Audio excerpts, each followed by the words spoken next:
What's up, everybody? My name is Ron Amos, and welcome back to Less Pressure Podcast. Today's special guest is a fellow dancer and holistic educator. Everybody, please welcome Kiera B. How are you? How you feeling? I'm feeling good. I'm feeling great. I'm blessed. Yeah. What else? Same. That's it. I just. Happy What to you be finna say? here. Nah, Same. because I feel like every episode is like usually for the viewers, but this one is for me. Mm-hmm. Like this is the episode for me. Like I'm trying to learn some stuff. You know what I'm saying? Period. So I'm excited for this one. This is one of my ones that I had for a while, and I was like, I gotta get this one done.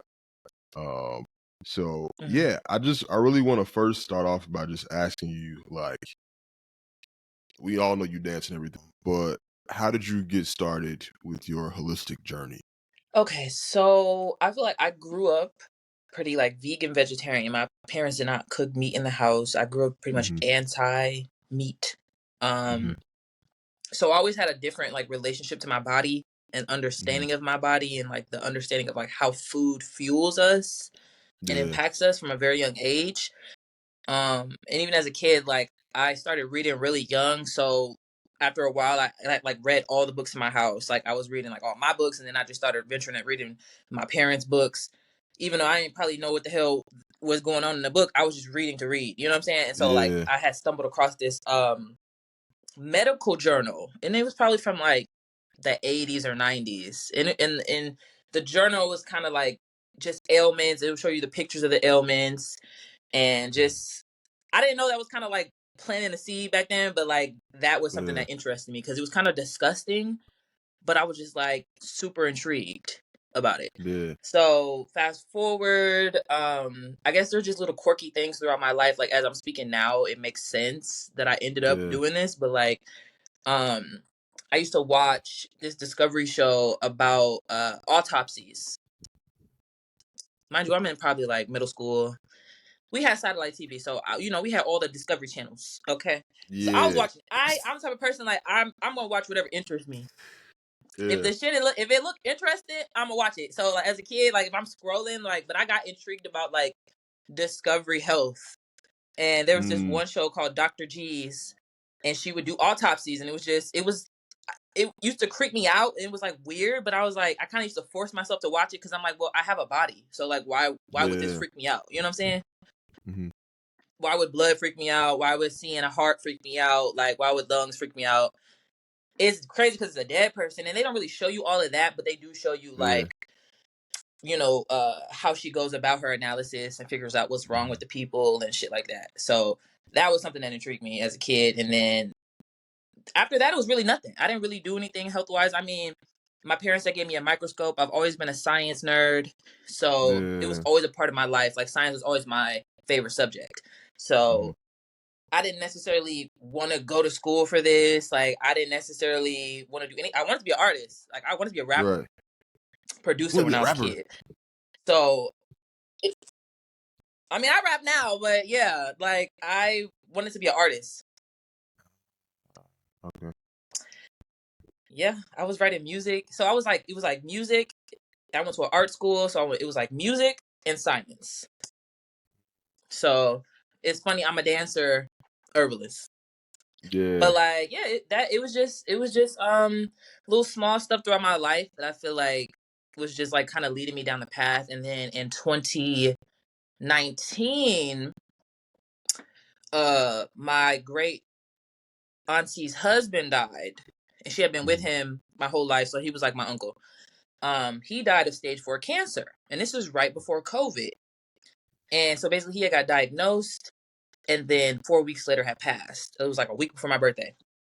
And so I had always been, like I said, in tune with the body, in tune with just kind of how I kind of was always in tune with the holistic side of things. Like, my grandma told me a story, like when I was a kid, she was drinking coffee, and I told her, like, that's poison, right? As a kid, and like I don't remember the story, but like, so I guess I've always just been health conscious. That's just the best way to say it. And then when he passed, it kind of just triggered something in me because you see I don't know if people pay attention to this in their families, but I always paid attention to the patterns of disease and the diets and the lifestyles and how that was attributing to their diseases and the chronic illnesses that they had. That was something that was always in the forefront of my mind because, I have a lot of elders in my family and they always was sick, high blood pressure, diabetes, getting cancer and beating cancer, but then getting it again, et cetera, et cetera. So I was always in tune with that, but because I grew up in the lifestyle that I grew up in, I was like, I had the knowledge and I was able to do different, if that makes sense. Right. Like I was able to observe what everybody else is doing and realize like that don't really work for me or really anybody. And it was just a stark comparison for me to be like, it's not gonna work. So when he passed, and Black people tend to eat the same food that kill you at the funeral, and it's just a wake up. It was a wake up call for me to just like, bro, like this is not well, and it really kind of takes people to be the one to say the shit out loud, but people don't want to hear it because it's attached to their patterns and their way of life and their habits and their traditions and all that shit. So they don't want to hear the things that you're doing is killing you and it's not well for you. And so I've always been that black sheep, you know what I'm saying, vibe, because all my family tends to follow. Not I want to say all. This is really towards my mom's side of the family tends to follow one type of pattern. My dad's side of the family still has those patterns, but is a little bit more health conscious, knows like, okay, we do need to switch it up. We need to detox this week, you know what I'm saying, etc. My mom's side of the family, not so much. And that's where all the disease and shit be at, you know what I'm saying? So he passed, COVID happens. And when COVID happened, I went on a deep dive. And at that point, I think that was the shift.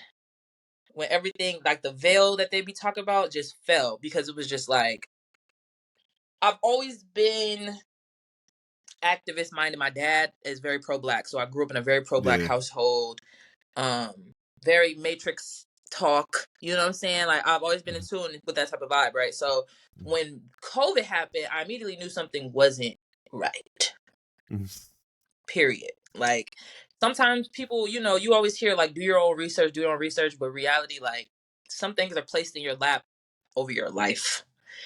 You're going to hear a piece here, you're going to hear a piece here, you're going to hear a piece here. You got to make your own conclusion, judgment, right? Because it's never going to be right in front of you. So, like I said, I've been prepped and groomed my whole life to have a certain mindset and think a certain way and to analyze and observe things a certain way. So when I'm looking at this, I'm saying, okay, this is what they're saying. But what aren't they saying? You always got to ask, like, what isn't being said, right? And what wasn't being said was the ways to actually help your body.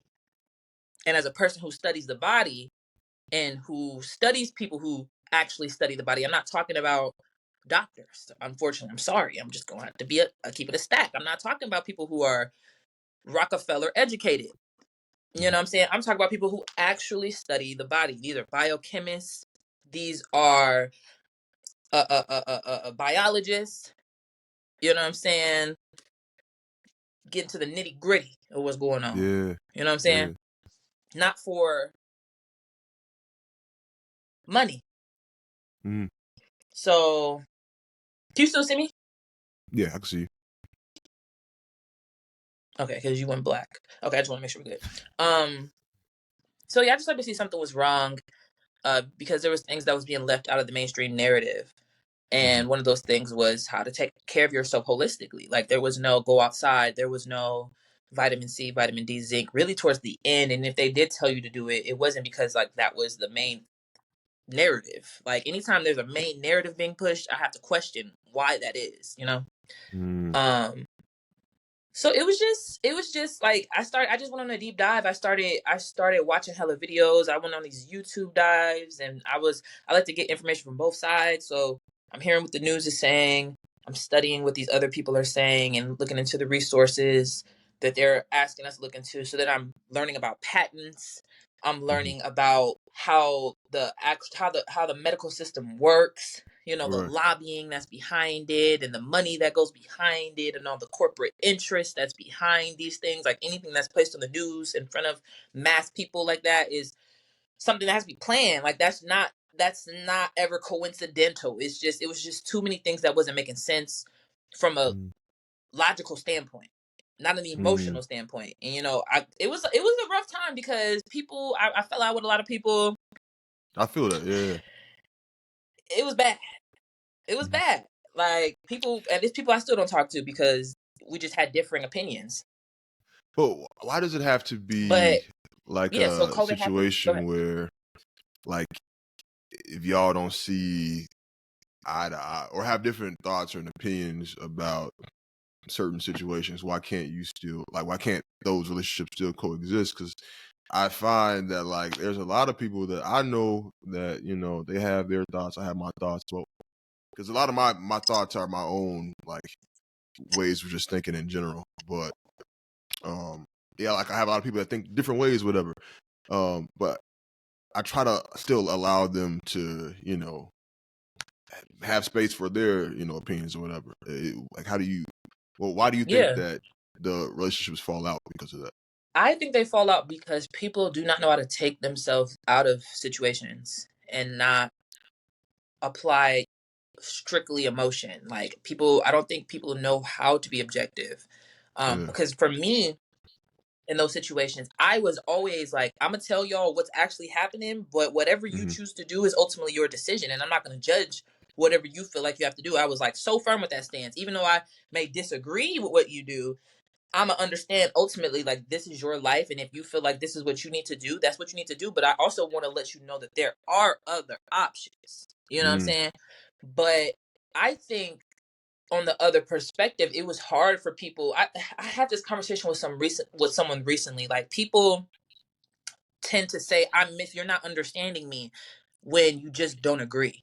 And they Right. just can't Yeah. allow it to be a agree to disagree. It's well, they try to spend the time getting you to understand where they're coming from. And it's like, I'm telling you I understand, but I don't Yeah. agree. So let's Mm. just leave it here if we're not gonna coincide, if we're not gonna get to a space where we're just mutually understanding. Because a particular friend told me everybody's not gonna understand you. When I was trying to get her to see my side of things, I'm not trying to get you onto my side. I Yeah. just want you to see it from my perspective so that you could stop projecting and do whatever it is that you're doing. Yeah. That's Dope. all that is. Like, just shift the camera and see it from my perspective. So maybe you'll have an understanding and it'll make more sense to you because it makes sense to me.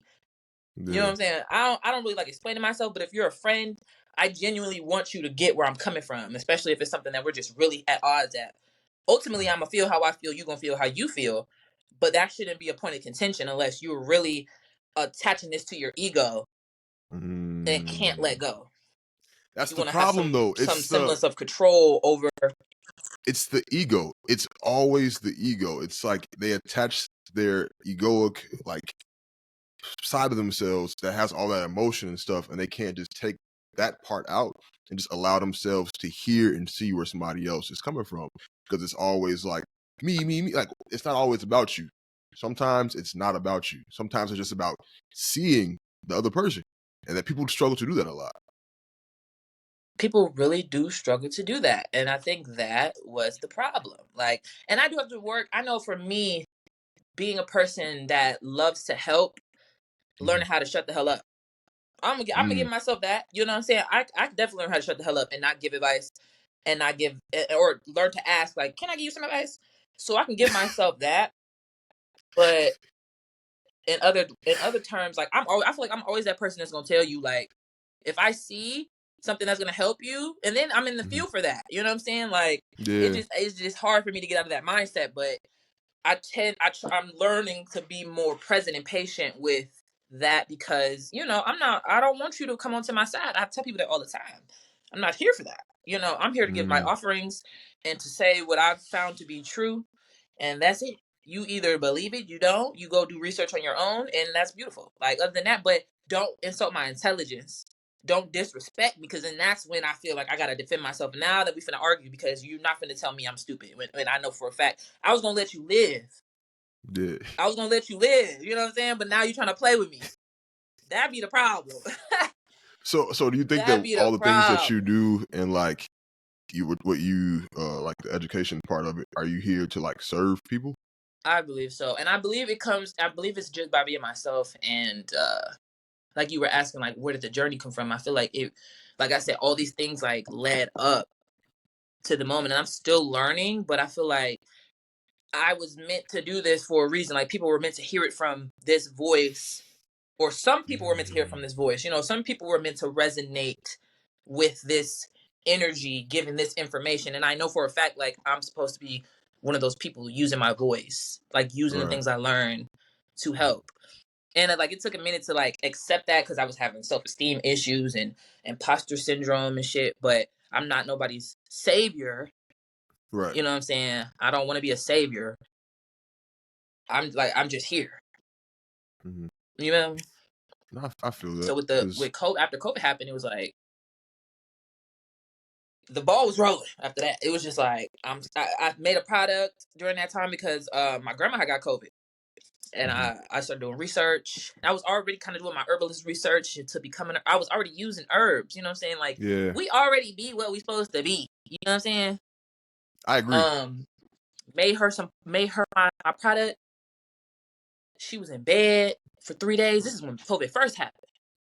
And she was like, you know, your product helped me get out of bed and wash my sheets and take a shower and make some food. My vitality tonic. Now let's talk about, what is that? Talk about that. So it's basically something called an oxymel, and an oxymel is a mixture of vinegar and honey.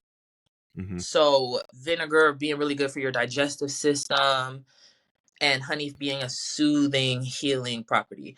So putting other herbs in the vinegar, letting it sit for about 4 weeks, 4 to 6 weeks, straining it, adding honey to it, and then you take it as like a tonic, like a health tonic. So yeah, when I first started, I don't even remember the name of it when I first started, but I've been doing this for about 2 years. I always just make small batches, and I like sell to my closest people, but my customers like been like they've been with me, they've been rocking with me. But yeah, it does a lot of stuff. It's apple cider vinegar with like habanero, horseradish, like all fresh ingredients. Habanero, horseradish, onion, lemon, ginger, turmeric, whatever herbs I put in, garlic, and then it just sits. Strain it, add the honey. You can use it on salads because it's like a vinaigrette essentially. It's vinegar, so you can add oil to it, put that bitch on a salad, or you can just take a shot. You can add it to some orange juice. It's a food product, so essentially you could do with it what you would do with vinegar. Oh, so you can But it just has eat it other like it, but properties. So it's because healthy of for it you. sitting for so long, say it again. You could eat it like on its own.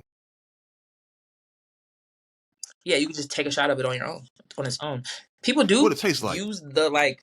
People do a lot of stuff with with herbs. Do it taste good? There's a lot of stuff you can do with it, but that's subjective.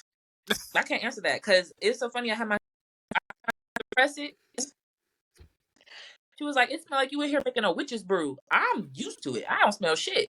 She witch's brew on this motherfucker, but it tastes decent to me. It kind of just tastes spicy, sweet. It is. I mean, it depends on how you feel about vinegar. If you're a person that if vinegar is too strong for you, it's going to kick your ass. But that's what it's supposed to do. It's going to warm you up. It's warming. It's going to loosen up mucus. It's going to help with respiratory issues. It's going to help kill viruses. It's antibacterial. Yeah. It's going to help with digestion. It's going to help with cramps and any type of inflammation. It does a lot of shit. And this is shit. I didn't make it for all that. I made it for COVID. And then people was telling me this shit later. Like, damn, I took it in to help me go to the bathroom. Damn, I took it to help my cramps. Damn, I took it in do. So I'm like, shit. Nice. Works for So me. what other products do you make? I make tinctures. So tinctures are alcohol extraction. So basically, when it comes to herbs, there's different extraction methods. You can use water. That's the most popular, common, universal method of extracting. We know that as tea. That's an extraction. So water, alcohol, vinegar. There's other things like glycerin and stuff like that. But so the benefits of alcohol extractions, which is a tincture, is that it goes to your bloodstream faster. You can also use them topically because they're alcohol solvents. You can rub them in. So say like, say I get a burn. Now I wouldn't use alcohol for that. Let me think. Say I have some irritation, maybe eczema or something like that. I could take that tincture, mix it with a little bit of oil, and apply it directly to the site. You know what I'm saying? Some herbs work better outside, some herbs work better inside. So tinctures are dope because I actually have one here. So this is like a tincture. This is some potion. It's a brand that I work with. But yeah, so it comes like this, typically in a liquid. You let it sit for a bit. It's put it right under the tongue. It works faster. Teas are dope, but teas are not what you want to use when you are sick and need immediate relief, because teas take time. You have to drink it. Your liver gotta, everything gotta work, and then it has to, be digested essentially and absorbed into the bloodstream. It takes longer because it has to go through the liver. Tinctures, I feel like, bypass the liver process because it's going straight to your bloodstream, so it's faster. If you drink tea when you're sick and you're expecting, like, say, when people be like, oh, if you have a sore throat, you have to drink 2-3 cups of tea to get the benefits. Like, it's not, you got to drink it throughout the day. That's the thing people don't understand about herbs. Like, people will hit me up like, what can I take? I have a cold. You can take some garlic at the crib, but you got to take that shit 3 times. It's not Robitussin where you just need a shot. No, that shit needs time to work in your body. But I guarantee you won't feel like how the fuck you feel when you take Robitussin. Yeah. You feel me? It's gonna be a cleaner feeling. I got a question about tea. Is this the placebo effect, or like is this actually true? Like, because whenever I have like a cup of tea, it just makes me feel refreshed for some reason. Like, is that just me thinking that because I drank a cup of tea that I'm feeling like refreshed and cleansed, or is it actually doing something for me? No, tea. The whole process of tea is like a very kind of spiritual, like present vibe. That's how it's supposed to be. Like most countries, when you go and you have tea, it's a like ceremonial type of situation. You have the nice cup, you have to smell it, you have to feel the warmth of the cup. It's a whole experience. That's how herbs are really supposed to be consumed anyway. You're supposed to take in all. That's why they have a smell. I have lavender. Like, that's why it smells the way it smells. Like the terpenes and the aromatic oils in the plant relax you. And then the properties of the plant itself, the chemical compounds of the plant itself, once you digest them and they go into their body and into your body, it works within your body to relax you. And then it's an experience. So it's warming. So you're chilling and the warmth is relaxing you. So yeah, that's exactly what it's supposed to do. Yo, because I was confused. I was like, yo, this is like my favorite like self ritual that I have for myself. And I'm like, I can't tell if it's just the fact that I'm like, oh yeah, I'm having a cup of tea and I feel great now, or is it actually like doing something for me? Because I'm like, what can this little like tea bag and like a little cup of water, like, what is that actually? But that's also that's the power of your mind too, though. So it's both in a sense too, because it's a ritual, and rituals we tend to do because they have some sort of effect on us. So like when I come home after a long day, I have to light an incense. I have to light my potpourri herbs. Like, scientifically, yes, it has an effect, but also to know spiritually that I'm cleansing the space has an effect on me as well. And it could be psychosomatic, it could be in the mind, but the mind is powerful. So if you told your mind that this is a calming ritual for me, this is something that I do, that self-care, then yes, your brain has programmed that to be like, to every time you go have that cup of tea, let me chill. Like, this is my relax time. So it's both. It's like we do program ourselves at the same time.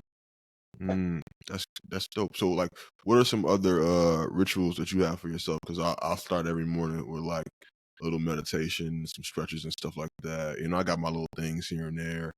I like to go outside and like talk to nature and shit like that. Like, what are some of the things that you have for yourself to help you? I need to get better with the meditation. I'm so bad because I don't know, I'm very cerebral. It's bad. But meditation, I can't say that's my daily rituals, which I need to, but I can't. What do I do every day? My daily ritual, as of the past few months, I have the artist way. So I script every morning. Oil pulling. I can't. Okay, rituals and routines are different. So let me say, rituals for me would be the incense. It would be the spiritual baths. I have to have a spiritual bath every so often. I think the rituals are the things. Damn, that's a good question. Because I was gonna say I think rituals are the things that you kind of just like feel like you need to do, but maybe this is just me because I don't follow too much of a routine all the time. I get bored. So there's certain Yeah. things I do all the time, but I don't know if it's like ritual or routine. I don't even know. I guess Yeah. the only thing I can I mean, say it could be that's like both. I do, like I have to. You said what? It could be both. I think it's both. I can't even say it changes all the time. It's really crazy. But I know like the herb, like the lighting of the incense is like huge. Um, I work with candles and like my ancestor altar, so working with my altar is ritual. Um, I wish that like going outside, like grounding is very, I can't say it's ritual, but it's like one of those things I need to do. So Mm. I can't even really answer that. That's a hard question, which it shouldn't be that hard, but like there are certain things that like I'm called to do and then I do them when I'm called to do it. But Yeah, I I feel wouldn't you. know, I don't know if I would call it a ritual because I don't Yeah. do it all the time. Maybe like So, full moon stuff, like when it's new moon or full moon, I do rituals. You know, I tend to mhm. do like the cinnamon and money drawing ritual, Okay, clean the space. So yeah, I think I work more like astrologically when it got you. comes to my rituals. Perfect. Okay, so can you please explain to me the significance of the moon? Because I have yet to understand it. My therapist, he asked me about it one time or something. He was like, "Yeah, it's a full moon coming up or something," and I was like, "Man, I wish I knew what Hmm. that meant, but like I don't." And I want to be like, "Yeah, the moon," but like I don't understand it at all. What is your sign? I'm a Taurus, Taurus, moon, and Libra rising. You're a double Taurus with Libra, Yeah. so you're just Venus. Venus all around. You're just ruled by Venus. Taurus and Libra are both ruled by Venus. So for What you does to that have Venus in mean? your big three, What does it mean? we're gonna have a separate astrology breakdown because it's so hard. When people ask me, it's like especially I don't be knowing like how much knowledge you're already coming with. So it's Yeah. like it'd be hard for me to explain it. Okay, I know they say you're supposed to be able to explain something like you're talking to a kindergartner every time. If you can't explain it like that, then that means you don't know what the fuck you're talking about. So Yeah. this how I'm explaining. This how I'm explaining. Somebody astrology is crazy. Okay. Um, the moon represents your emotions. From what I understand, it also represents like your space. Like they say your moon is more of who you are than your sun because it's kind of like who you are all the time when nobody's around. Mm. But it's like it's always referred back to the emotions. It refers to the mother in astrology. So that's like feminine energy. Um, damn. But when it relates as far as like the full moon and the new moon, it's about cycles. It's about patterns. It's about recognizing like what part you are in your life. Because like I think we're about to come. Are we about to come up on a new moon or a full moon? Let me No see. idea. I think we just left a full moon. But even beyond astrology, I feel like the moon is like associated with the deepest parts of yourself. That's why it's like it damn near is more you than the sun. The sun is supposed to be your outward shining appearance. You know what I'm saying? How people that who you are at your core, your ego. Mm. You know what I'm saying? That's what the sun represents. So the moon is opposite that. That is the deepest parts of yourself. It can't be easily described with words. That's why it's hard for me to put in words. It's like your spiritual nature, your subconscious energy, shit that you don't really know you do. So governing the emotions is what the moon represents. So if you're you said you're a Taurus moon, Yeah. Taurus sun, I Taurus would love to moon, look and at your then chart. Libra rising. I I gotta look feel at your like I chart. got that. I got that co-star app. Um, but I don't even know how Everybody to use that it. don't I know don't. nothing about astrology get co-star. It's like I don't know what it is. I'm trying to learn about it because I would like to understand myself more. I would like to like understand how I operate and why I operate the way I operate. So that's why I tried to like figure it out from there, So because the Google best only does way so to much. understand astrology. Mm-hmm. Yeah, and I'm glad you have that perspective, because at least you have an understanding of that's what it's for. I was getting into arguments with people, once again, not because I'm trying to convert you to astrology, but because like the conversations always start off with that shit is fake. And I just need to let people just be dumb in peace, for real. But it just irks my jerk to like be in a conversation where I'm really thinking somebody is in your ass talk about some shit is fake that I know ain't fake. That shit gets crazy. So, And if I just be like, you know what, you're right, and then shut the fuck up, nah, I'm the asshole. but I was a But non-believer at first. Coming from that like standpoint, it's I only like started to believe in it after it was fully explained to me and I saw myself in what they were telling me. And so from before, whenever somebody like, "Oh, it's because you're a Taurus," I'm like, "Yo, shut the fuck up! Like, just stop! Like, that has nothing to do with anything." And then I'm like, "Wait." Once you really look at the characteristics, and then like you look at people who you're around and like how you connect with them and what ways and stuff like that, I'm like, all this shit adds up to me. Like, if you don't believe in it, that's cool or whatever. But like, it makes sense for me to understand. You know? yeah, I love that. I think that is introspective work. I feel like you're not gonna understand astrology if you don't do introspection on yourself. You don't pay attention to other people, which means you're not empathetic. Um, Mm, because that when you're empathetic and you're introspective, you're able to see patterns and you're able mm, to see cycles. You're able to see things within yourself, and then you meet somebody and you see within them, and you're like, oh, or you might meet somebody and be like, well, they're fucking opposite of me. They're do shit completely different, and then you start to see it breaks down into like the habits and the daily patterns and shit. It's all like patterns and math and angles and shit. You know what I'm saying?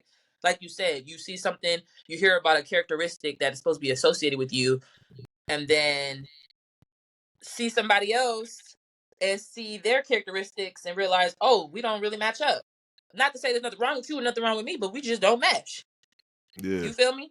And like compatibility. one thing I will say about astrology is that I feel like it's something you have to keep studying. I don't really trust anybody in any field who proclaims themselves to be a master or feels like they know it all for real, unless you've been in that shit 30, 40 years. It's a lot of baby astrologists, baby occultists out here really acting as if they're really put the time in. You might really be into your shit, but you need to be into your shit. I don't respect everybody who say they do everything, because a lot of times the reason why people don't fuck with astrology is because people have a very limited base understanding of it. And so when they're talking about it, you're not helping people to understand. That's why I'm like, when you ask me shit like that, I'm like, let me take a second, because there's a lot in my brain. I gotta bring it to the forefront. Okay, the moon. Let me break Yeah. it down. You know what I'm saying? And let me figure out how I could make this make sense to you.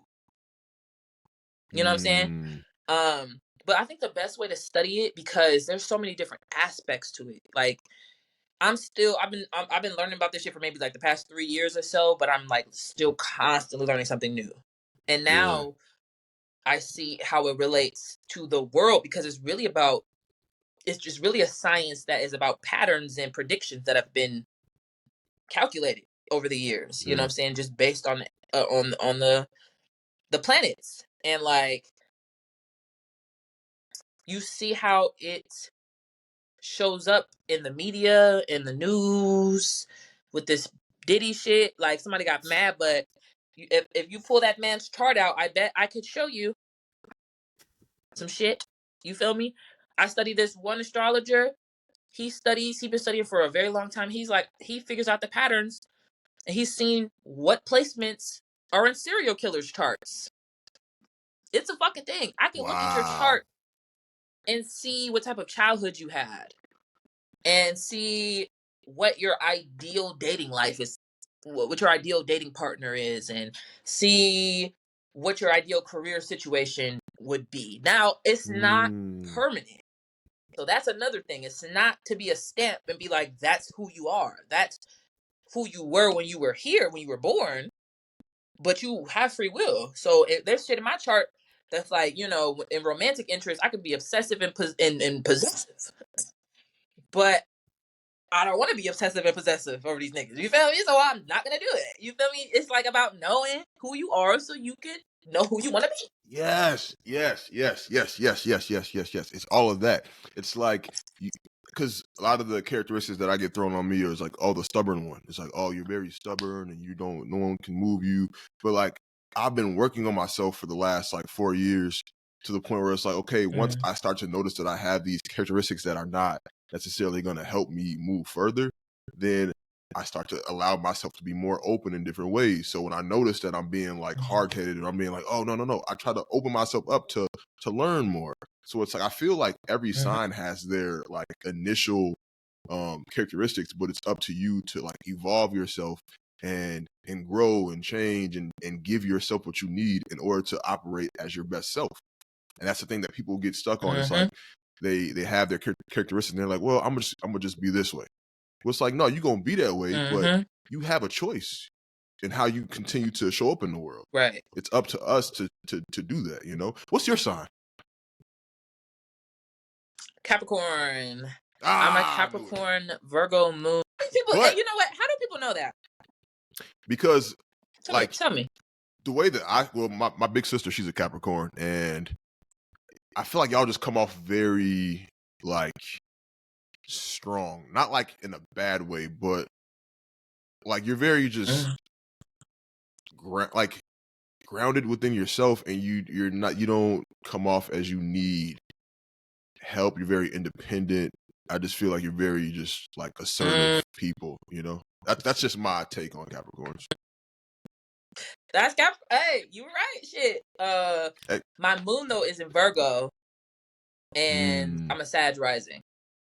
No, so I think that's probably no. Wait, so what does this rising sign mean?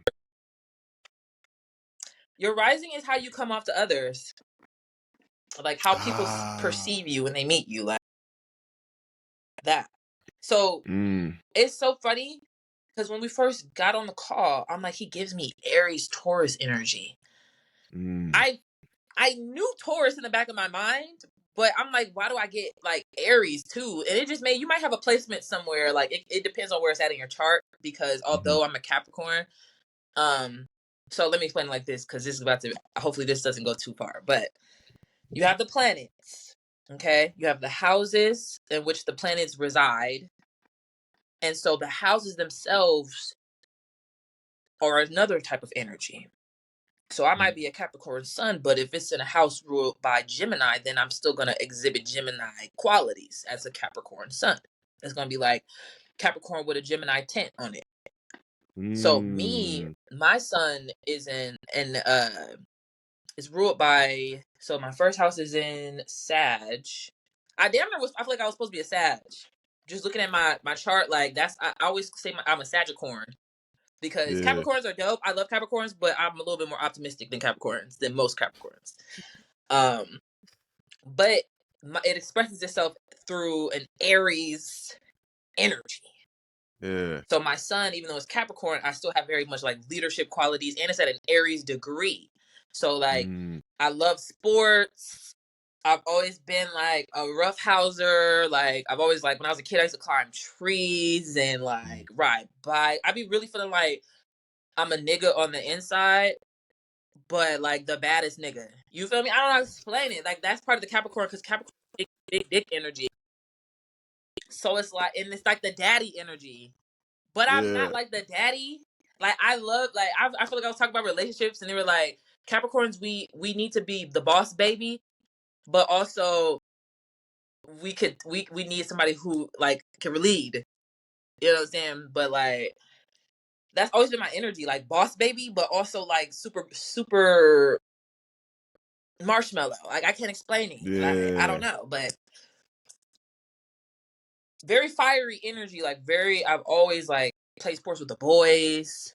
Like every sport, I'm trying to tell you, and I be dusting these niggas in some of them. Like I'm competitive, because Aries energy is very competitive, fiery, passionate. It's Mars. Mars is the masculine, it's a sex planet, but it's passion. You know what I'm saying?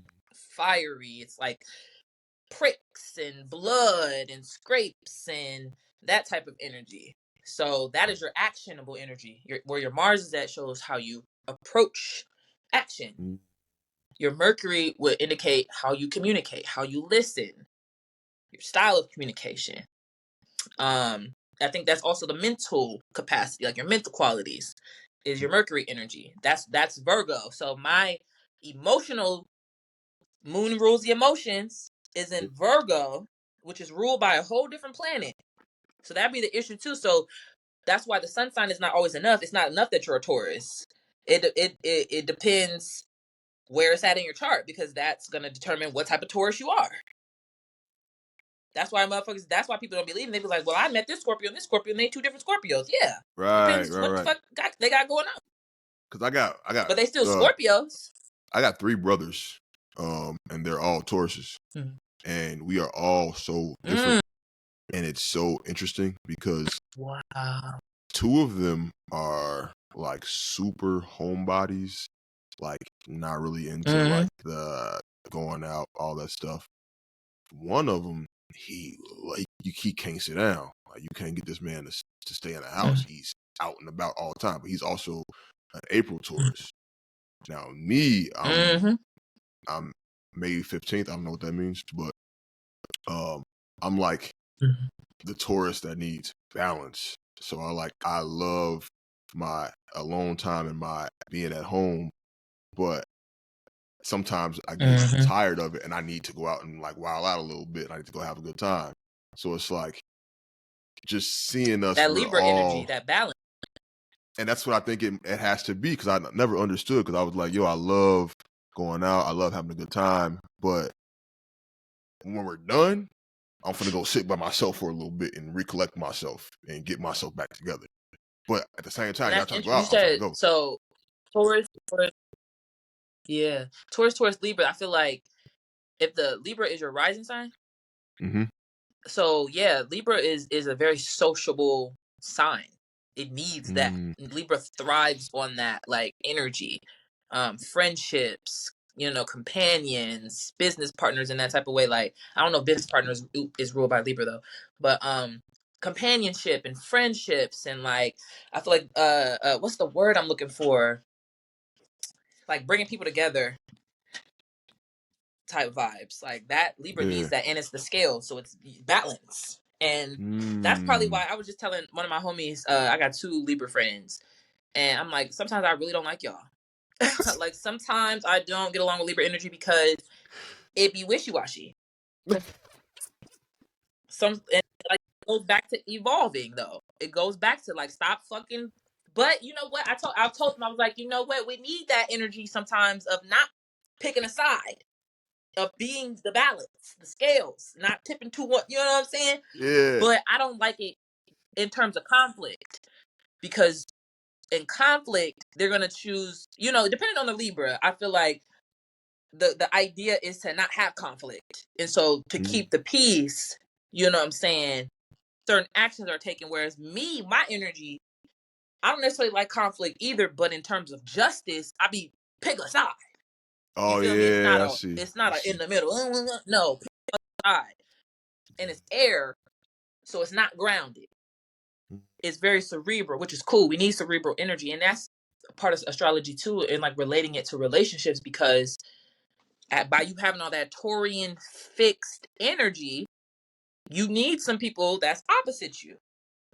You know what I'm saying? You need friends and people that's going to help balance that energy out. Like, you may need some water around you to help get in tune with your emotions, or you may need some fire to help put a fire under your ass and help you, see what type of action you may need to take in your life. Like, I think those are great ways to use astrology for relationships. Yeah. My best friend, he's a Taurus too. Life. Like, I always. Yeah, my best friend, he's a Taurus too, and he was born the day before me. You're surrounded by Tauruses. Yeah, but here's the thing: he gonna listen to this podcast too. But we don't hang out that often. We locked in for life for sure, but we don't hang out that often. Like, we see each other when we see each other. Like, I just saw him like 2 days ago, but before that, I probably seen him like the month before. But because we both just be like chilling all the time. But I think we both just like being around people with a more like chaotic energy. when we want to be around people. You say you like being around people with chaotic energy? Not necessarily chaotic energy, but like spontaneous energy, or energy where it's just like, let's go do something, let's get on something, like let's have fun. Like I need those kind of people around me, because when I'm around other Tauruses, I mean, yeah, or other people, like other like grounded people, I feel like it gets a little boring. You know what I'm saying? Or I could do that by myself. I don't need y'all to do that with me. I appreciate it too at the same time, but like I'm not gonna want to see y'all all the time. When I do want to socialize, I want to socialize with people that's gonna like actually make me want to do something. Yeah, I like so my moon sign and my Mars are in Virgo. So my emotions and my action, which is why I can go from 0 to 10, because my emotions and my passion are right next to each other. So that is also a reason why people sometimes, like, if they don't know me, they'll take me as overly aggressive or whatever. But I'm like, no, I'm just extremely passionate. Yeah. But some people be taking that shit as aggression. What the fuck? But I know I have to manage my emotions and keep balance with my emotions, because I could easily go over the rails because I'm passionate, and that fiery energy is right by my emotions. It don't take a lot to set me off. You know what I'm saying? Like the emotions is triggered. You feel me? So I have to watch that shit so that I'm reacting in a way that is that I need to react, and not jumping off at the fucking at the mouth, because like I'm real keen at everything. I'm very observant, so I pick up on shit, and I'm quick. You feel me? Quick with it. You feel me? Yeah. So I be like, all right, peep this shit, but you don't always gotta respond. Damn, what was I finna say before that? Why did I bring that up? I wanted to highlight the differences between like being April and May. Damn, no, that was the reason why I brought that shit up. The moon. Oh, you were talking about needing to be around people, that make you want to get up and do something. One of my so my moon placement is in a part of my chart that is ruled by Sagittarius. So Sag energy is very bright, optimistic, travel, philosophy, higher learning, that type of vibe. So my moon being in that space that's why, like, that's my comfort zone. Like that's you know, that's like the vibes that I'm like drawn to. You know what I'm saying? Like learning about metaphysics, learning about spirituality, and trying to just learn about everything that could ever be learned about type shit. So I'm naturally attracted to people who are adventurous. Like I am a homebody. I'm the same way. Like if I go out and we didn't pass my emotional threshold for the day, I'm going home. I was joking about this recently. I don't give a fuck where I at.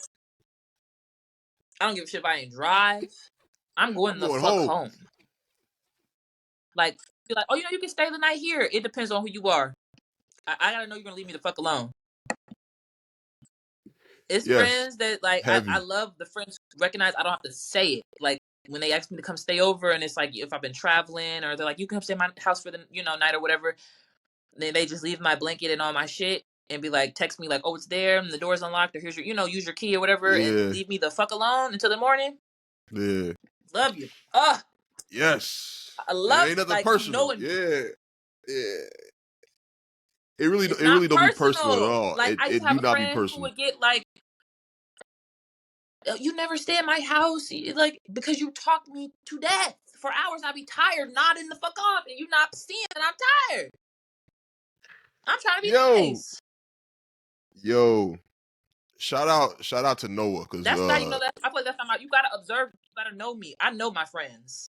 My homie Noah, he stay at my house all the time. I can read their energy. When they need and space. Sometimes I'll just leave his blanket. I'm like, hey, yo, I'm going to bed. No disrespect. Like I'm tapped out. You can sleep on the couch. You can chill on my couch or whatever. But like I'm going to sleep. Like I'm done. I can't talk tonight. I'm going to bed. So he understands it, and I respect the hell out of him for that, because he don't be like, oh, you don't want to talk to me today. I'm like, look. I talked all day. I'm done talking. I'm tapped out. I need to go lay down with myself. I'm done. That'd be so real. Like, and I'm as I'm getting older, I am realizing that's a non-negotiable for me no more. Because I used to have the energy, and like, even if there might be a time where I might have a pocket of energy, 3 days. Like if I Yeah. go on a vacation, 3, 4 days, that's a pocket of real good, strong, sociable energy. Yeah. Once that pocket is gone, leave me alone.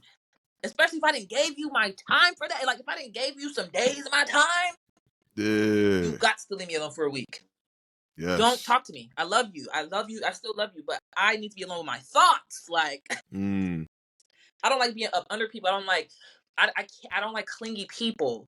And I like find out I have a very magnetic personality. And like Yeah. jobs I'll work, people will be overly. We're not friends. You know what I'm saying? Like trying to suck on the energy and like I need to chill. I don't even like I Ouch. think my personality makes people confused. I'm a I'm an ambivert. I'm not necessarily extrovert. What does that mean?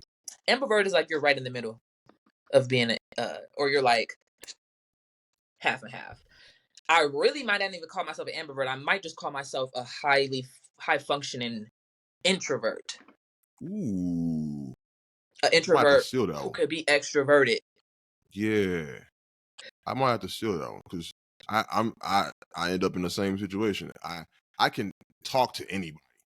I can literally sit there and have a Mm-hmm. whole conversation, literally crack up with you all day. But at the same time, I actually had to teach myself that quality. That's how the quality that I grew up with. I grew up quiet as shit. I was not a talker at all. I was mute. Me I too. didn't I didn't Shy. talk until I was like 18. That's when I started talking to people because I was like, if I want to get somewhere in life, I gotta open my mouth and I can't just look at people when they're talking to me and get uncomfortable. I gotta learn how to actually interact with people. You know what I'm saying? Like you can't just be out here just quiet and Right. stale faced. You gotta give them some kind of energy. But it worked against me in a little bit because then, like you said, a magnetic personality. I feel like a lot of people enjoy my conversation or they enjoy being around me, and I'd be like, whoa, whoa, whoa, whoa, whoa, whoa. Hold on, like I was just Yeah. being nice. I don't want to talk to you every day now. Like, don't you ain't got to hit me up every day. Right. Like, Oh. it be to the point where like my Instagram messages, if anybody DMs me, I swear to God, I'm not ignoring. Well, I am ignoring you, but it's not for the reason of like, oh, me not like liking you or having a problem with you. It's just interacting so much with people, like wears me out, and I have like 20 messages on Instagram I have not opened just because it's like it's a lot. Well, is it? And it's like I feel like people are asking you to go out and do things, or Yeah, probably wanting to collab, do things and stuff yeah, like that, which is amazing, but could be draining. draining, super draining. That's Like, and why I it's literally take breaks, like, and I honestly just let the right collabs come to me. You know what I'm saying? I mm, let things just happen. Like, and I've yeah, been in a dry season for a couple months, but it's cool because I'm focusing on myself and I just pay attention to what life is trying to show me at the season. I'm not, yeah, what am I supposed to be getting out of this season? And out of this season, I got to focus on my art and focus on my offerings and the shit that I'm mm, doing. So mm, it's nothing. I'm actually in the space of really wanting to get back into collabing. Like I haven't been mm. dancing. I'm about to be dropping an EP and all these things, and I'm Eee. like, I gotta put myself back out there. And I'm like, I think that this little dry period was just rest. I have a Mhm. hard time resting as a Capricorn though. Yeah, I have a hard time. I know. My friend Yeah. was like, "Have you ever just taken a couple months off of work?" I was like, "No." But I'm also learning how to deprogram myself out of the matrix, like of the Yeah, idea of like if I'm not doing certain things, I'm not being productive. Mind you, as a business owner, I'm like I don't know why I put it in quotes, but I'm kind of yeah, you rebranding do. my business. But Yeah, as a business owner, entrepreneur, content creator, whatever the fuck, it's every day. yeah, I'm doing something it every really day. is. Yeah, If it's small, big, even if it's a thought process, it's on my mind every day. It's not any. I don't think there's any days where I'm just like rest. And it's like no yeah, business on my mind. No, I ain't doing no art. My ideas, my this. Like I don't think that that's a thing. And I think that's probably what I've been needing to get to. mhm, But I think I missed the gap when I was supposed to do it, and God kind of it's like I missed it, and so now I'm in the time to start taking it. yeah, Like I feel like I'm at the beginning of that part, and I didn't really mm, get to rest yet. So yeah, it just has to be prioritized in my day to day. Facts. So that means if it means I can't make it, I can't make it. I've Yeah. been recovering people pleaser, like into a space where I'm not coming. Or Yeah. just hey, or if I agreed to come, I'm not coming I ain't now. coming no more. Yeah, I feel that. I feel that. I feel that. Are you like You know, instead of forcing. are you a spiritual person? Mhm. Does astrology go into that at all? Very much so. In what way? Very much so. And it's funny because back in the day, right? So let's rewind a bit. Like, I kind of went through my first spiritual awakening when I was like 7 years old, maybe 6 or 7. 7. Yeah. Yeah, it was very early, and like I would just lay in bed at night and be like, "Well, why the fuck am I here? Why was I born?" And I would just like spiral. Okay, I was born. Parents Too were young to be born. thinking like My that. grandparents were born, and I'm like, okay, because low key it was on some "why am I back here" vibes. Like, why am I here?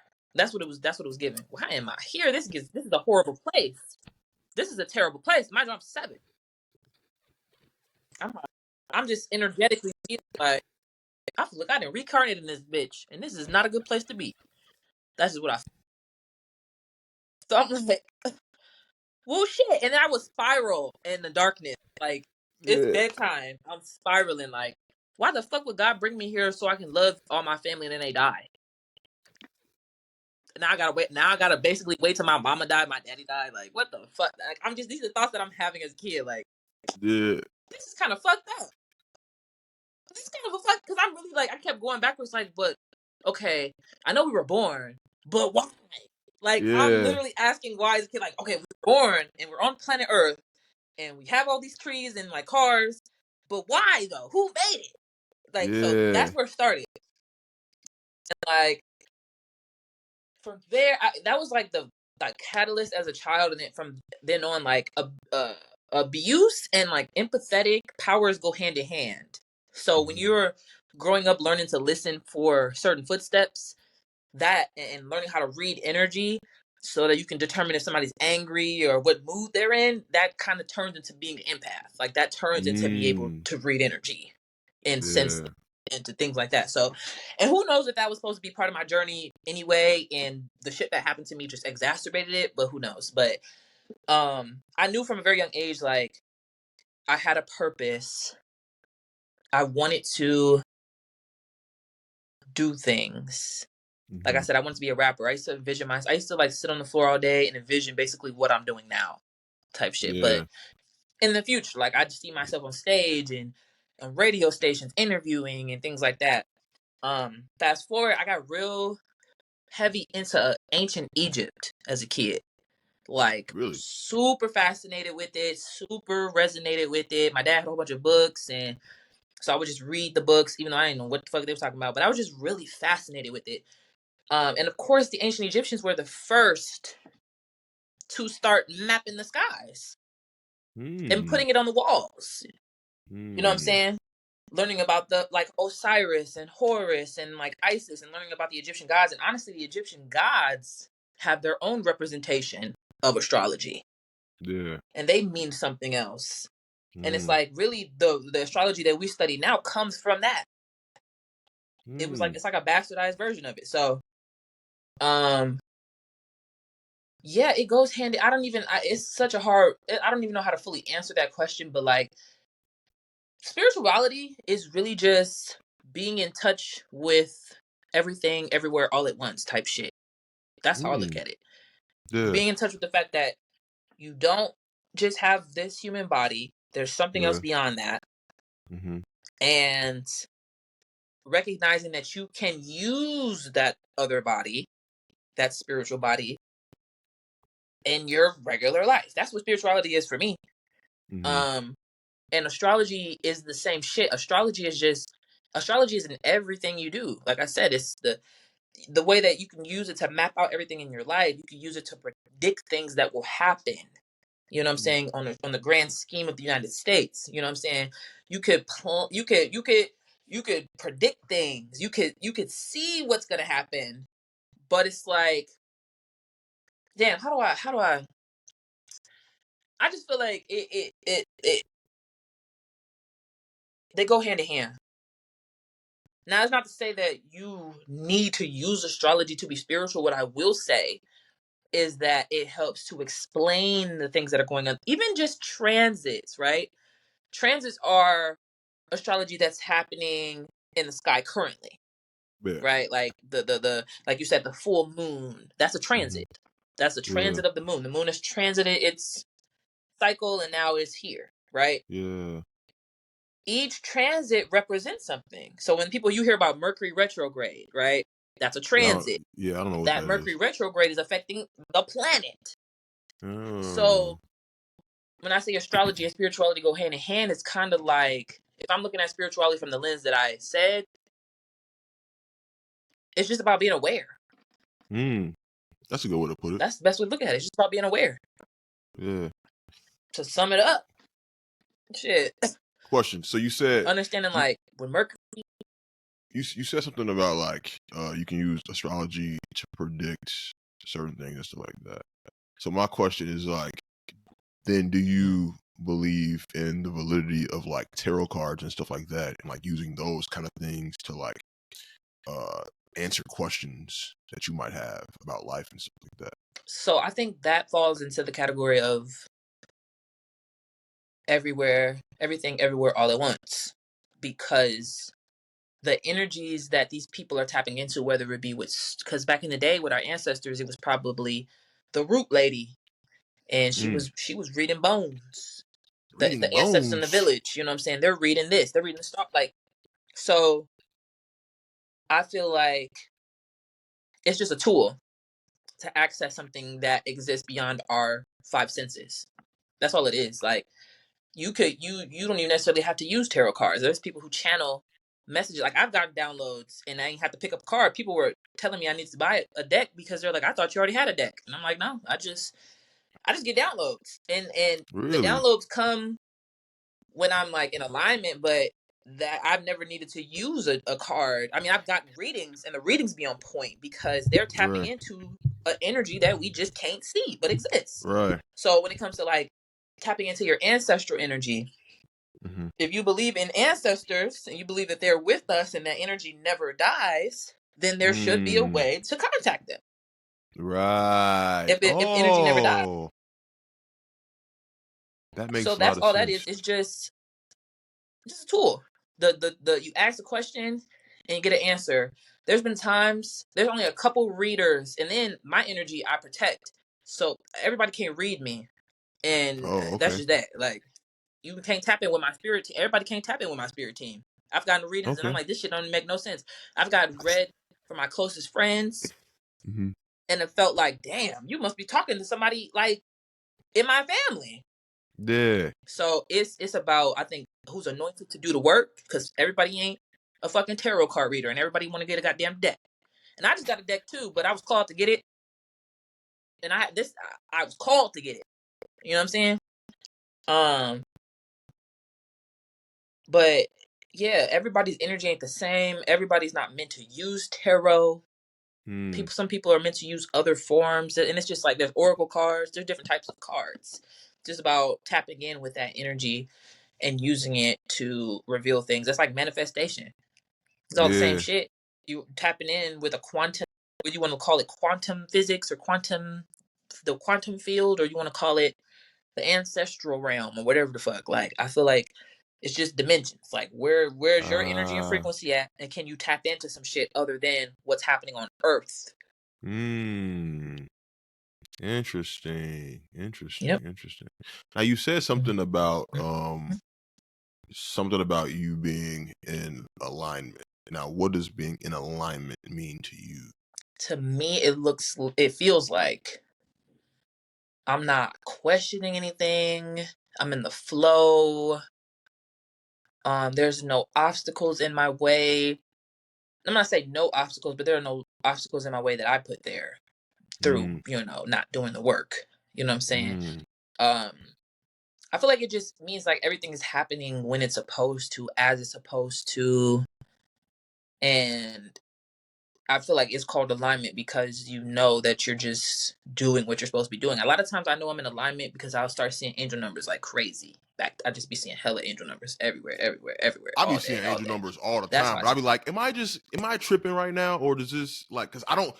It's so hard to just be like, those numbers actually mean something, or is it just a coincidence that I'm seeing these all the time? Like I've struggled with like, what numbers are is you seeing? that I see a lot of 555, 999, 222, mainly those, 777.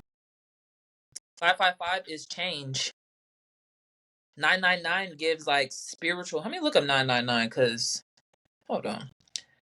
222 is like your spirit team is connecting with you. Honestly, 222 kind of gives you on the right path. So if you see 555, it's kind of signifying like some major changes are about to occur in your life. 999 signifies completion and new beginnings.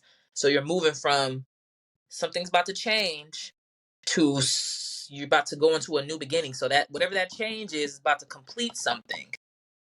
And Oh it's about to wow, finish something off so that you can have a new beginning. And then the 222 is going to represent the fact that your spirit team is around you, and that's whatever the 555, the change is leading to the new beginnings, is going to lead to balance and harmony.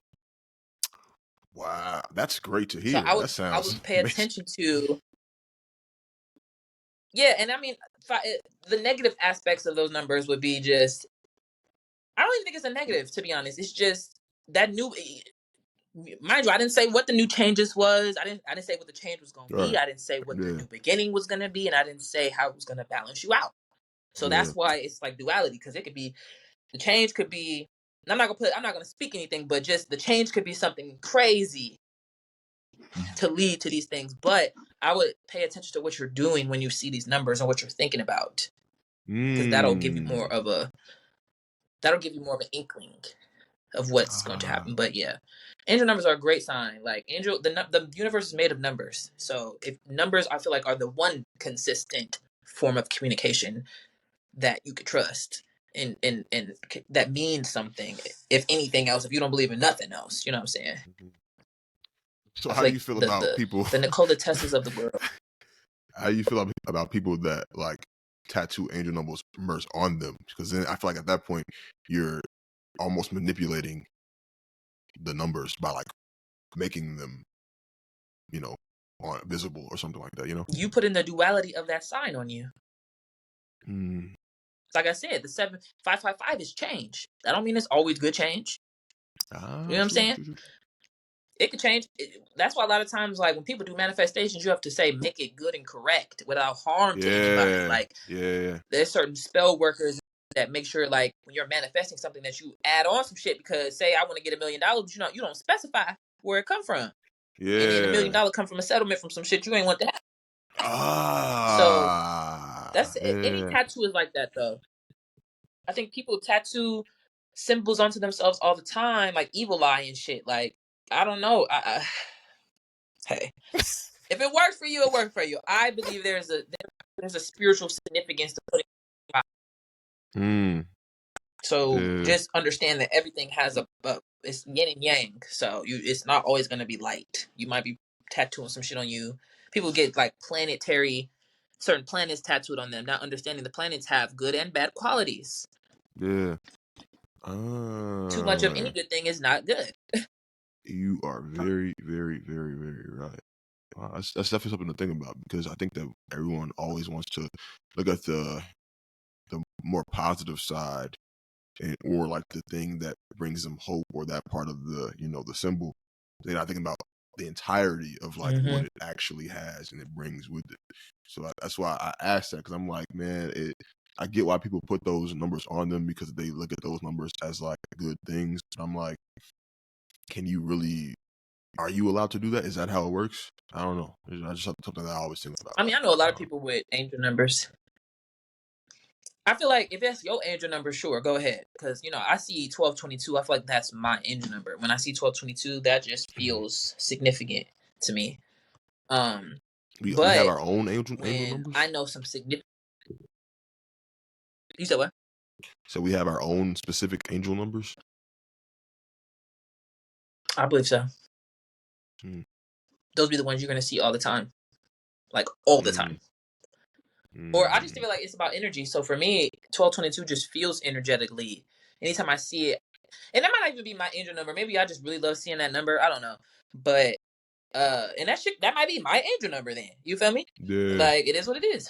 But 22 in general, the number 22, the energy I feel like is my angel number.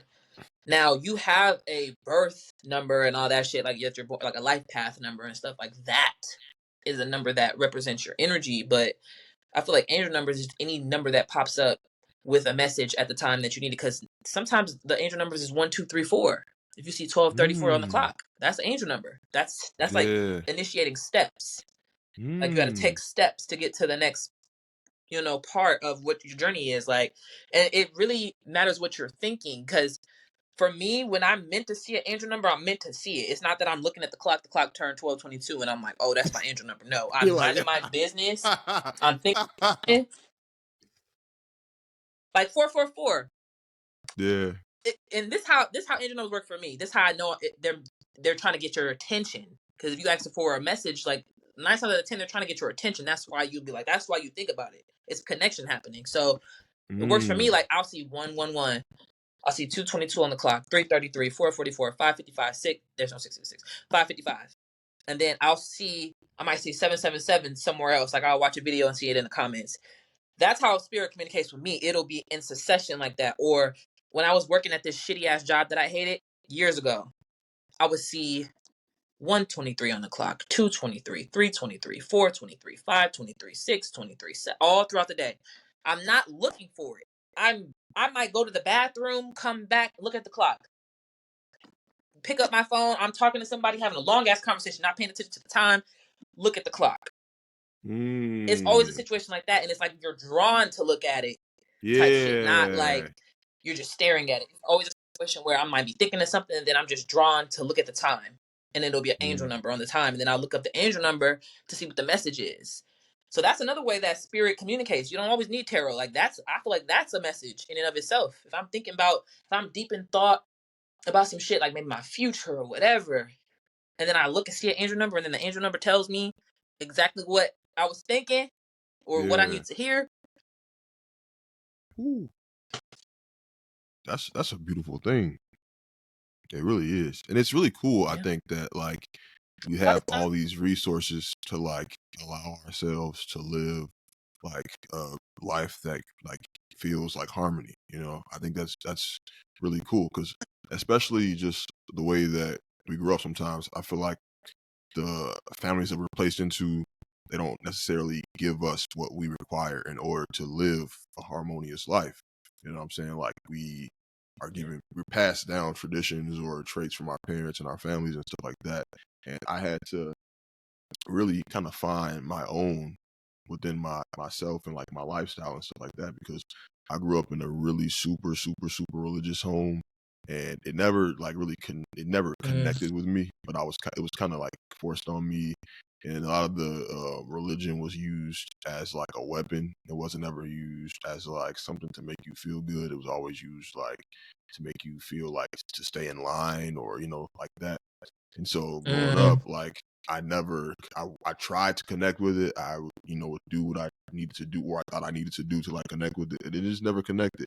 And so I decided to like just look into other things, or like just leave that stuff alone, maybe, and just start living a life that just, I don't know, require less of that and more things um like drinking the tea in the morning, or doing a little journal, or going outside and connecting with the earth and stuff like that.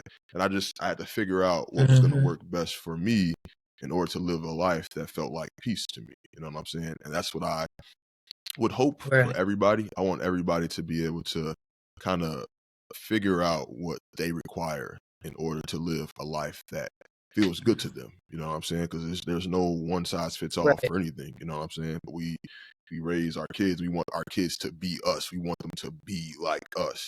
And so we put everything that we have and we know onto these kids, when it's like, well, maybe, yeah, give them some of the things that helped you, like also guide them the right way, but also give them the freedom to make a life that works for them. You know what I'm saying? And I just think that that's the best way to allow people to the freedom to find themselves and find the life that works for them.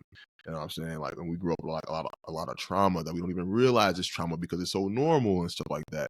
So then unlearn all this stuff. It's like a whole process and be like, oh wait, like I can stand up for myself. Like if my parents are like doing too much, I can say something. I can tell them that they're not being reasonable or rational. You know what I'm saying? So it's just like there's so much that we gotta do for ourselves in order to just create a higher operating person that just because we don't want to Correct. be we don't want to be we don't want to be just like our parents. We want to be an improvement upon our parents. You know what I'm saying? Like you could love your parents, you could think they're the Exactly. greatest people ever, but you also want to like take what they gave you or what, you know, whatever, and improve upon it. We all want to do better always. So that's just kind of the way that I look at my life and stuff like that. And my mom, like, she respects me so much because at first she used to have a little friction with me with like not trying to live like how she lived or whatever. But now she respects me so much because she sees the person that it's made me, and she sees that like I am a good person. I do have good tendencies and good qualities and stuff like that, and I'm living a happy, good life, and I work hard and I do all those things and stuff like that. And she's proud of me, so we do connect now more because she sees like the positive life that I've created for myself. What's your mom's sign? She's a Libra. A Libra who had all those Tauruses. Yeah, she had four What's your dad's Tauruses and sign? a Capricorn. His birthday was September 23rd, so I don't know what that makes him. So a Virgo. A Yeah, Libra Virgo. and a Virgo. Coming up with Tauruses and Capricorn. So it was given like your parents needed, so like when it comes to, I don't know, because like your level of introspection reminds me a lot of like how I kind of think about life. And typically our childhoods are gonna have some sort of like not giving us what we need emotionally. Like you said, like Yeah. we're not being fulfilled, and so we have to learn how to put out. I now I gotta see your chart after we get off. But like we end up learning those gaps. But Yeah. not everybody ever gets there. And so Yeah. to get there to that space of introspection where you're first of all or even acknowledging, I don't want to be like my parents. I actually want to evolve. I'm learning that not everybody does that. I thought that every human came here with the purpose of trying to be better than they was the year No, they don't. before. Yeah. That's not They normal. don't. So the reason I asked about your parents is because it really goes hand in hand. Like I said, like how I can see certain things in the chart. You can kind of see in the chart where your parents like relationship was or like how they were with each other because that manifested you. Out of that energy comes the child. And Really? 9 times out of 10, that child is going to manifest and represent something that those parents need in their lives. There's qualities in the kids that the parents lack. And then but it's significant that she had 3 Taurus boys Yeah, 4 Taurus and a boys and 1 Capricorn. That's Capricorn. all Earth. Like your father, if your father's a Virgo, that's Earth energy, so that's Earth and air. But Virgo energy is cerebral, like I said earlier. Taurus and Yeah. Capricorn for me are the ones that, like, Taurus is the bull, Capricorn is the Yeah. sea goat because we're meant to be here on land, but we're also very deep emotional creatures. So it's like both. Ooh. So they needed some sort of stability and groundedness. And that's why they had those kids. So it's always interesting to see how it plays out when they become adults because to have the parent end up learning this, like the cycle completes in my mind. Like you brought this child here to kind of fulfill some parts of you that wasn't being fulfilled all the way. And then as the child grows up and as you rear the kid, for that kid to turn around and end up teaching you. So that's dope. That's amazing. Like I think that is a significant part of things that people don't pay attention to either, like the relationship that they have with their parents. It's not insignificant. at all. Like, even if, like me, I'm no contact with my dad. See, I have a Pisces mom, Aquarius dad, and they had 2 Capricorns. So that's water and air. Yeah.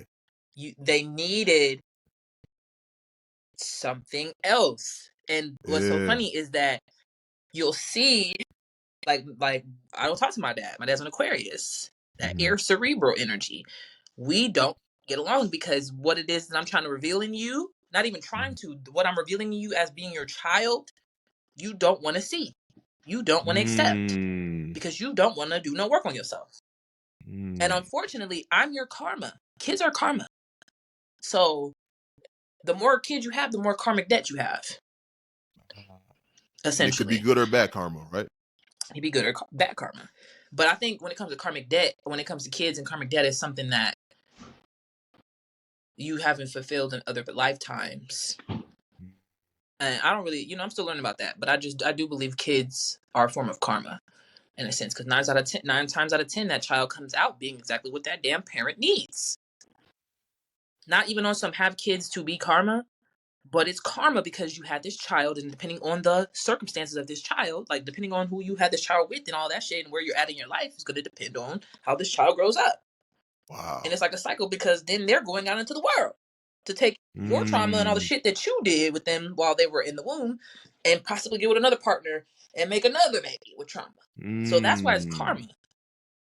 Like, pay attention to who you having children with type shit, because and where it's important to be like aware of these things, because everything that's going on with you, you're passing on to that kid, and that kid is going to have to like take that, work with it, run with it, and like transmute it.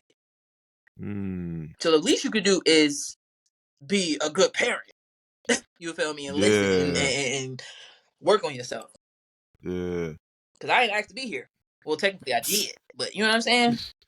No, that was me, like, as a kid, because I grew up in a house. It was my 3 brothers, and it was my sister, and I was the second oldest. So my sister is 4 years older than me, and then I got my 2 brothers, they're twins, and then they 2 years younger than me, and then my youngest brother, he's 4 years younger than me.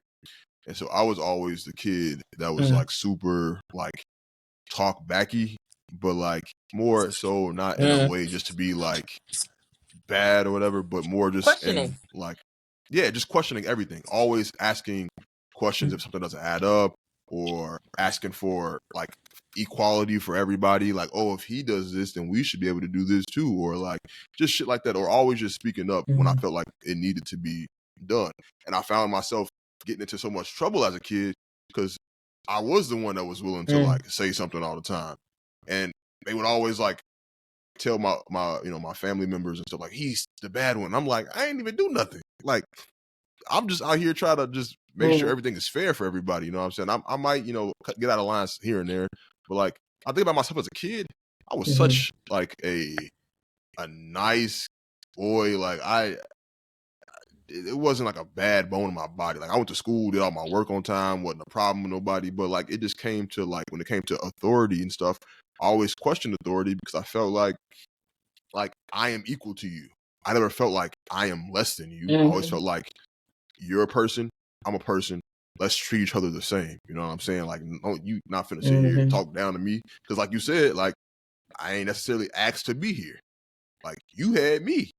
Show me some respect. You know what I'm saying? Like, just, it was always that for me. Right. So I do think that, now that you say that, like, yeah, it does make sense that, like, we are what our parents need. And even my mom, just herself, like, to see her transformation from when I was a kid till now, like, and I'm not finna say she's, like perfect or no shit like that, but like just to see how much she's grown just by being a mother, like it's very interesting. Like we should study that shit, because it's like you can have a kid and you could learn so much from them, and they could like show you so many different things. And like me being a dancer never was an option when I was a kid. Like me being like, oh, you gonna make money from dance, that wasn't no option. Like the whole thing was like, you finna go to school, you finna get a job, you finna have like the stable life and all that shit. And I was like, hey mom, guess what? College, not happening. Never doing that again. Like never gonna even try that shit.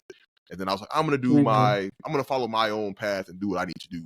And at first it was like, but why would you quit that good paying job? But then I was like, hey, I got a plan. Don't worry about it. Trust me.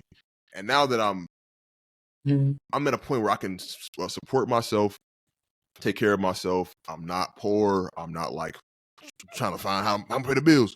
Like she's like, yo, like I'm so happy for you. You know what I'm saying? And just see her, she don't be pressuring me like, yo, we gonna get your life together. She never does that. She's so happy for me. And I love that's like the biggest reward that I could ever get is just to see my mom that was kind of like on edge about my career path be like, man, I am happy for you. That shit is so fulfilling to me. It's so fulfilling. Yeah. That's dope. And like that's I'm just like thinking about the dynamics between you guys because like it's like so similar to my upbringing, but like different because whereas I grew up in a household that actually like it was fine that I questioned authority as long as it wasn't my dad's authority. But was like, yeah, same thing. Like, how you gonna make money from dance? You need to go be a nurse or some shit. Yeah. And I had the same like concept of no, I want to follow my own. Yeah. But I love the dynamics between you two because it seems like, first of all, like you're like that Taurian energy is art. Like you're gonna pursue art. So the fact that like they appreciate and respect that is amazing. And then also what I was gonna say about Taurus energy is I really fuck with Taurus energy because when you guys are interested in a topic or know something, especially when it comes to like music or anything within the arts, like y'all go on a deep dive with that shit. Like y'all are hella fucking, that's like all earth signs. Like they were very knowledgeable about shit, but I just really like the Taurian qualities of like how nerdy they get about the arts. Yeah. And like the work ethic is crazy. Like people talk about Capricorn's work ethic. We're just like they talk about ours because we're more like the CEO type vibe. Like we're the boss, the boss energy. But I think Taurus energy is, and then like lazy is like a concept of Taurus, but it's also I think it's more so like y'all work hard so that y'all can be lazy. Yeah, you know what I'm saying. That. So that when you are lazy, leave me the fuck alone because I work hard type shit. And I just appreciate the work ethic. So I think you was always your parents may not have known that, but you were always gonna have and then a plan. Like Taurus has always got a plan. I have my Taurus on me. I might talk to him for months, but I come back, he got a plan, he working the plan and be working it for months. Okay, until he gets what it is that he's working toward. It don't matter how long it take. If the plan might be 7 months long, but you got a plan for that 7 months and you're gonna stick to that plan for that 7 months type shit. Love that. Similar to Capricorn, but like we like they liken us to the goat and climbing the mountain and like it's slow. It's like slow progress, you know. But we gonna get to the top of that motherfucker, and we gonna get to the craziest part of the mountain too, because you know how goats be gripping them bitches on the side. You feel me? So we finna get to the mountain, but it's gonna be treacherous, and we gonna get to the part of the mountain y'all niggas can't get to. Yeah, because it's the work ethic. We just keep at it. So yeah, I think you were always meant. You were always gonna be meant to do that in your own way. And they were always gonna have to learn. Like it's beautiful when they recognize like I have something to learn from you. Just because I popped you out, don't mean that you're a lesser being than me. Yeah. You feel me? Like that's my dad thing. I think my dad really is stuck on this. Like I'm the dad. Yeah, you're the dad, and you're being a shitty one. So, and we're grown now. So what's up? You finna be like your dad. I'm dead. I'm dead. Yo, so this is a great conversation. This is probably one of my favorite episodes. It was. But before we go, we gotta do my little rapid fire question game. So I got 3 questions. These have damn near nothing to do with anything that we've talked about today. So these are just some random little questions. So my first question for you is, what is one item you cannot live without? Moisturizer. I can't be ashy. Being ashy is detrimental to my life. It's detrimental to my life experience. So shea butter. Felt. As a black person, we all need to have that same item. It's getting cold. Facts. What is your favorite line from any movie? You said what's my favorite what? Favorite line from any movie. Ain't nobody coming to see you, Otis. Like he ate that. That's a, what movie was that? Ate Was that that like whole Soul Man or something? What was that? What movie was that? I think that's Temptations. I don't think I've seen. I've heard that line before. I don't think I've seen that movie. Yeah, and then David Ruffin said it. I've never seen that. And then the last one is, this is a question I ask everybody. And this is a question I ask just so I could help myself. But what is your go-to song that puts you in your feels? That puts me in my feels? Yeah. Monica's For You, I Will. How does that go? I don't think I ever heard that song before. It was on the Space Jam. I will cross the ocean for you. Oh. I will go and bring you the moon. I know that one. I will be your hero, your strength. Anything you need. Yeah. You be listening to that? I don't know why it makes me cry. Maybe it's nostalgic. I think it's associated with a sad memory. Damn. I thought it was probably just, it was like a childhood song from way back a long time ago. Yeah, that was on the Space Jam soundtrack. But now I can't. A song now that puts me in my feels like a more current song because that song came out in the 90s. Yeah. What type of feels? Because I don't like listening to music that puts me in my feels. I do. So I'm talking about like a song that like make you feel like sad, but like a good sad. Like, man, I really connected with this, you know? Same kind of vibe, to be honest. Probably some Sade. That's still too damn old. I can't think of nothing current. These niggas you don't got no making me feel shit in these songs. You don't got no R&B artists, no. These from now that makes me feel get in my. Okay, well, did you listen to Andre's album that he just dropped? What, like 3 hours ago? I haven't listened to it. Yesterday. He dropped it yesterday. Yeah, it just came out. I have not heard that. I have not had a chance to listen to it. That's gonna put you in your feels. The whole thing? A couple tracks. Well, I don't know how you feel about instrumentation albums. Like, do you like albums like would you listen to some shit like that? Like meditation? I like that. I like music like that.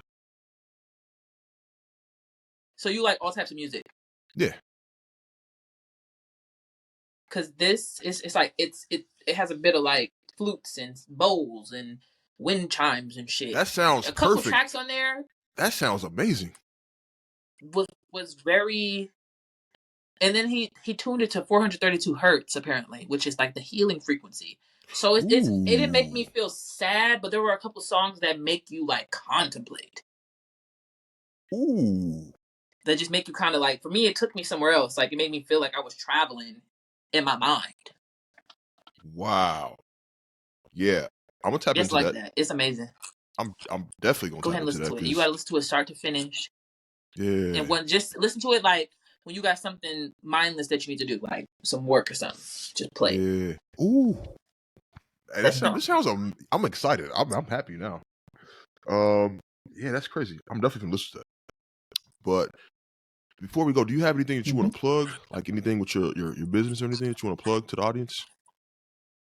Shit, just follow me on Instagram. That's where you can find on my herbalist page. You can follow me on TikTok. I'm a little popping on there a little bit. You know, talk about my herbs and shit. But yeah, just follow me on Instagram. I'm gonna be doing more updates about everything from there. Everything that I have coming for the rest of this year. My birthday is next month, so I feel like I'm gonna go hermit. That's why I was telling you, like, I ain't even gonna be on the bitch. But you know, go hermit for a little bit and pop out in my season. You feel me? That's fire. Dope. Well, thank you so much for hopping on the podcast. Look out for some music. This has been literally one of my for inviting me. Favorite episodes. This was great. This conversation was very stimulating. I really had a great time. This was amazing. I didn't know what we were going to talk about. Yeah. But I'm glad. I'm glad. It just was great. Yeah, I feel really good about it now. We went there. We got there. We did. But I want to thank y'all for listening to the episode. Make sure y'all check out Kiera's Instagram. I'll link all her stuff in the description. Follow me on Instagram at Ron_Amos_. And I have all the social media links for the podcast also in the description. You can check that out. And I will see y'all next week with an all new episode. Peace.